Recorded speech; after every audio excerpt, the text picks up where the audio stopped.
नमस्ते नमस्कार सबैजनालाई र सर्वप्रथम त हजुरहरूले मेरो फेसबुक पेजलाई फलो गर्नु भएको छैन भने फलो गरेर साथ दिनु होला ताकि आउँदा नयाँ भिडियोहरू हजुरहरुमा सजिलै पुगोस्। र आज भने मेरो पछाडी ब्याकग्राउन्डमा फोटो देखिसक्नु भएको छ। एकदमै राम्रा पनि हाम्रा पनि एकदमै मिलनसार सहयोगी भावना भएका प्रिय दाई उमेद बोराज्यूले दुईवटा मुक्तक लेखेर पठाउनु भएको छ। वाचन गर्नेछु, कस्तो लाग्छ सुनेर साथ दिनु होला। मन परे भिडियोलाई शेयर पनि गरिदिनु होला भन्न चाहन्छु।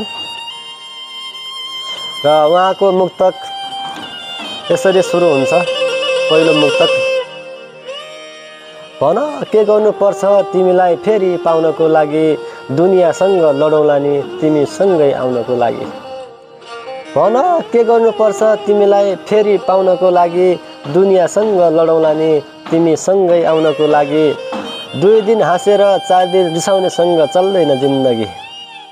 2 दिन हाँसेर 4 दिन रिसाउनेसँग चल्दैन जिन्दगी। मनको भारी बिसाउने चौतारी चिन्दै छु तिम्रो लागि। मनको भारी बिसाउने चौतारी चिन्दै छु तिम्रो लागि। एकदमै मिठो लेख्नु भएको छ दाइले। र उहाँको दोस्रो मुक्तक रहेको छ, गीत कविता कोरौँ भने छैन मेरो कला।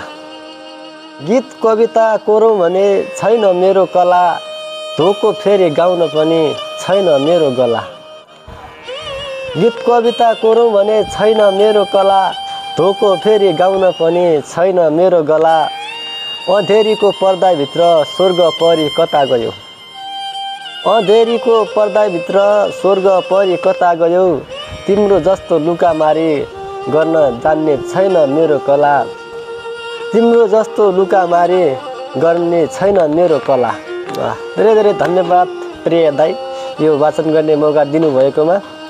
र सम्पूर्ण यो भिडियो हेरेर बस्नुभएका दर्शकहरूलाई धेरै धेरै माया छ, सम्मान पनि छ है त।